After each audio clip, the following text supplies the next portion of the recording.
വിനാശകാലേ വിപരീത ബുദ്ധി.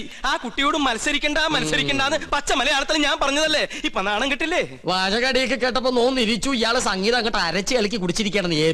ആര്? അയാളെ വിളിച്ചത്. അപ്പൊ അയാളെ വിളിക്കൂ. ഇയാള് ചെയ്യണ ഒരു കർമ്മവും വിജയിക്കില്ല. ഇതോടെ ബോധ്യായില്ലോ. നോമൊക്കെയാണ് ഇപ്പൊ തന്നെ കെട്ടുംപാടോ മുറുക്കി സ്ഥലം വിട്ടേനെ. അറിയോ എനിക്ക്? ഞാൻ തോറ്റതല്ല, പിന്നെ തോറ്റു കൊടുത്തതാ. തുടർന്ന് പാടാൻ എനിക്ക് അറിയാമല്ലഞ്ഞിട്ടല്ല. പിന്നെന്തേ പാടാഞ്ഞത്? പിന്നെ ഞാൻ വേണ്ടെന്ന് വെച്ചു. അതാ പറഞ്ഞത് പാടാൻ അറിയില്ലാന്ന്. ഇയാൾക്ക് ഇപ്പൊ എന്താ വേണ്ടത്? വീണെടുത്ത് കിടന്ന് ഉരുളരുത്. ഗോപിക തമ്പുരാട്ടിയുടെ സംഗീത ജ്ഞാനത്തിന് മുമ്പിൽ ഇയാൾ വെറും തൃണം. ഞാഞ്ഞൂൽ. ആര്? അയാളെ വിളിച്ചത്. അപ്പൊ അയാളെ വിളിക്കൂ. ഞാഞ്ഞൂൽ. ആ കുട്ടി പാടി നിർത്തിയെടുത്തുനിന്ന് ഞാൻ തുടങ്ങാം.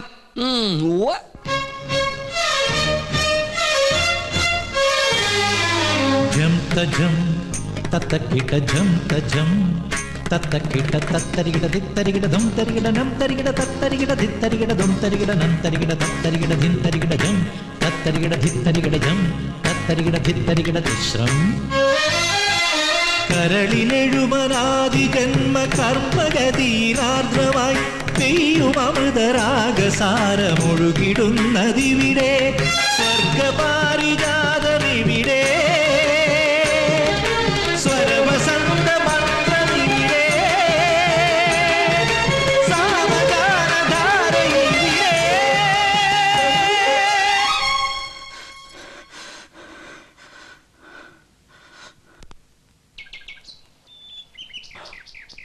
ഉണ്ണികൃഷ്ണ, ഞാൻ എന്താണോ ഇപ്പൊ കേട്ടത്?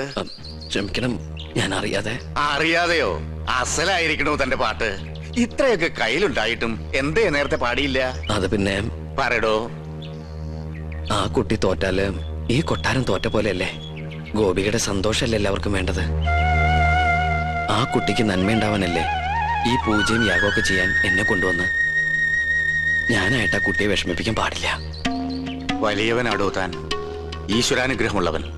നന്നായി വരട്ടെ. അഹങ്കാരം കാണിച്ചതിന് ശബയ്ക്കൊന്നും ഭയം ഉണ്ടായിരുന്നു. എനിക്ക് സന്തോഷായി മുത്തശ്ശൻ. താൻ എന്താ വിളിച്ചേ? മുത്തശ്ശന്നോ? മുത്തച്ഛൻ അത്ര. മുത്തച്ഛൻ ആരുടെ മുത്തച്ഛൻ? തമ്പുരാന്റെ കോപം അറിയോ തനിക്ക്? നാവടക്കുക. അടക്കി.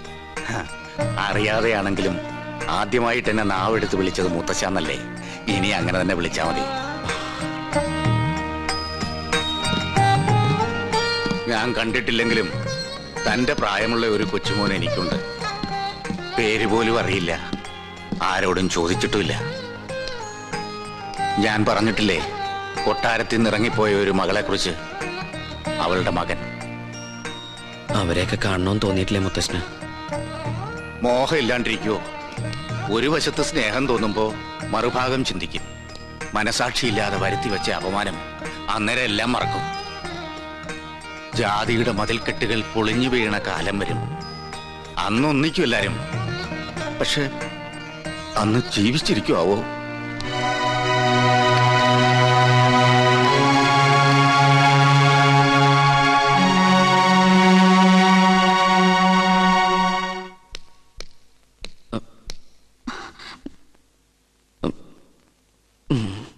നിൽക്കൂ.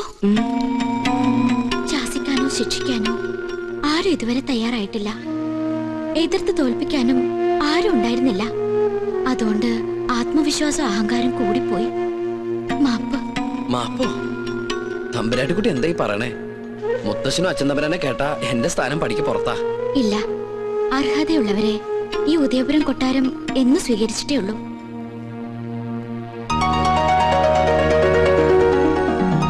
എന്റെ വിജയത്തിന് മുത്തശ്ശൻ എനിക്ക് തന്ന സമ്മാനം. ഇതിനുള്ള അവകാശം അങ്ങേക്ക് തന്നെയാ. ഇത് വാങ്ങണം. അയ്യോ, ഞാൻ വാങ്ങൊന്നുമില്ല. എന്തോ ചെറിയ തമാശ കാണിച്ച് ഒപ്പിച്ചതിന് ഇത്രയും വലിയ സമ്മാനോ? സമ്മാനായിട്ട് വേണ്ടെങ്കിൽ എന്റെ ദക്ഷിണയായിട്ട് കരുതണം.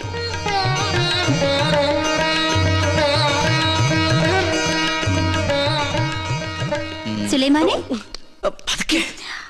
ആ കയ്യെന്ന് കാണിച്ച്. എന്റെയിലൊന്നുമില്ല. ഇത് ഇളയ തമ്പുരാട്ടി മുട്ടുകുത്തിച്ചതിന്. ഇനി കയ്യാൻ എടുത്തോട്ടെ. ശാപം.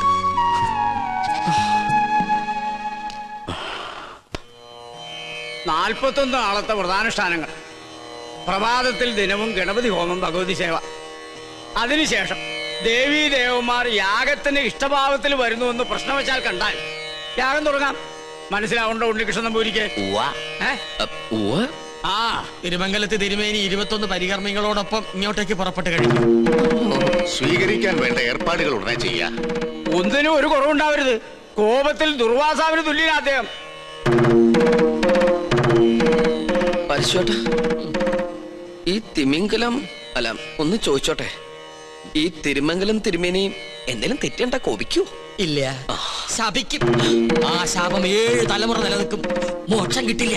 അതുകൊണ്ട് ഇപ്പൊ തന്നെ സ്ഥലം വിട്ടോളൂ.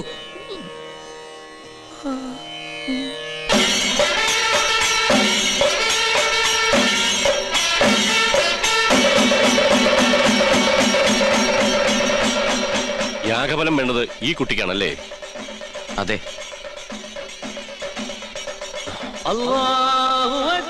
പഠിച്ചോനെ ഈശ്വരോ രക്ഷ. എഴുന്നേൽക്ക. മനസ്സർപ്പിച്ച് ഖുർആൻ പാരായണം നടത്തിയിട്ടുണ്ട് അല്ലേ? അത് അനുഗ്രഹിക്കാൻ കൈ ഉയർത്തിയപ്പോ വാങ്ങു മുഴങ്ങിയത് നിമിത്തം ഒരു നമ്പൂരി ഖുർആൻ വായിക്കേ. മറ്റു മതങ്ങളെ അനുകരിക്കാതിരുന്നാ മതി. പഠന വിഷയമാക്കുന്നത് തെറ്റില്ല. ജ്ഞാനം കൂടും. എന്താ പേര്? ഉണ്ണികൃഷ്ണൻ നമ്പൂതിരി. കേട്ടിരിക്കണു? ആണോ? ഇത്ര ചെറുപ്പത്തിലെ പുണ്യകർമ്മത്തിന് ഗുരുസ്ഥാനം ചെയ്യാൻ ഭാഗ്യം കിട്ടിയവൻ. കൊള്ളാം. നിന്നെ എനിക്ക് ബോധ്യായി. എവിടെയാ യാഗസ്ഥലം?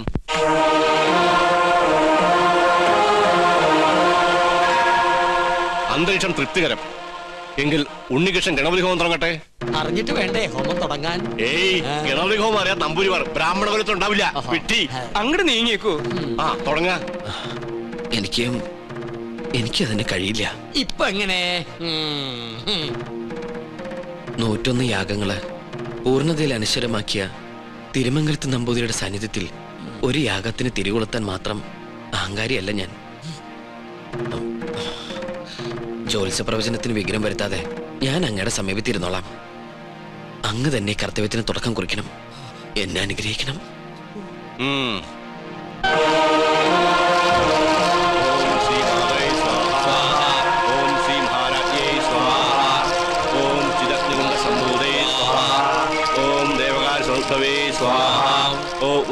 സഹസ്രാവേ സ്വാഹ. ഓം ജിതഗ്രൂന്നംബൂദേ സ്വാഹ.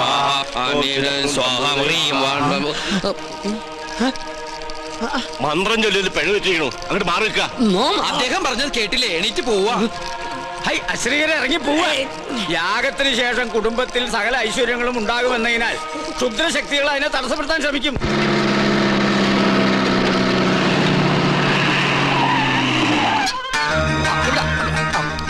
മൂസാക്കുട്ടി, ആ ചുമ്മൻ അവിടെ കൊണ്ട് നേരം വിട്. അത് നോക്ക്. ഇതെന്താ തീയും പോയും കാണുന്നുണ്ടല്ലേ? വീടിന്റെ മുമ്പിലാണ് അടുക്കള. ചിലപ്പോ ഞമ്മള് വരുന്ന അറിഞ്ഞിട്ട് ബിരിയാണി വെക്കായിരിക്കും. എന്നിട്ട് ബിരിയാണി ചെമ്പ് കാണില്ലല്ലോ. നെയ്യുടെ മണമുണ്ട്.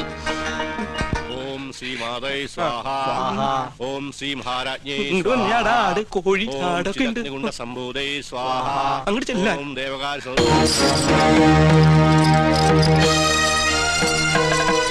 അവിടെ കുറ്റിയടിക്ക്. ഇത് തേക്കാണ്. എന്തായി കാണിക്കണേ? മാറി നിൽക്ക്.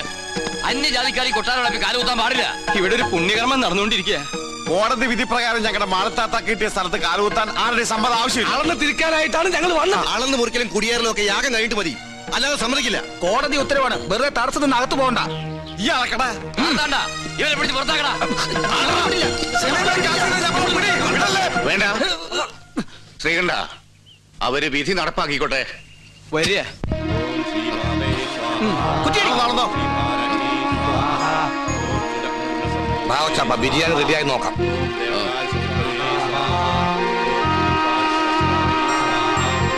ഒന്ന് യൂറിൻ പാസ് ചെയ്തിട്ട് വരാം.